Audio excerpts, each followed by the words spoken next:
Hey buddy, welcome to wizard.com. My name is Shubhadeep Chaudhary and I am your maths tutor. So let's begin.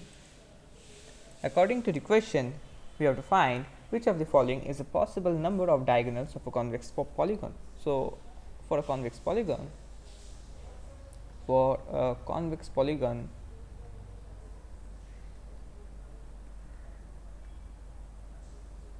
having n sides, having n sides,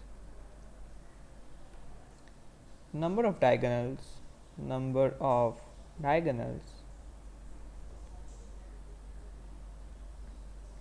from each vertex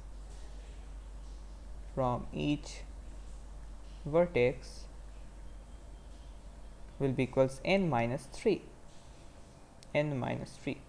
Therefore, total number of diagonals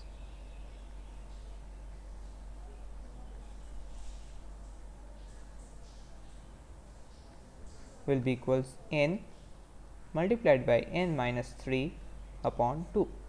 So this is the basic general formula. Now in this type of questions, what we have to do is we have to use the elimination method. That is, we have to find the value of number of diagonals for each value of n, and we have to determine which one is matching with the given options, and that will be our required answer. So let's start from n equals 6. So for n equals 6, number of diagonals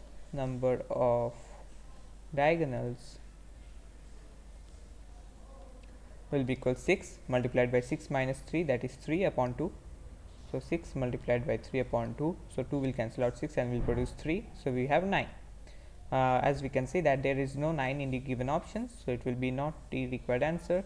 Now let's find for n equals 7. So for n equals 7, number of diagonals will be equal 7 multiplied by 7 minus 3, that is 4 upon 2. So 2 will cancel out 4 and will produce 2, so we have 14. And upon checking the options, we see that 14 is the required answer. Therefore option D will be our required final answer. So that's it. Thank you and have a great day.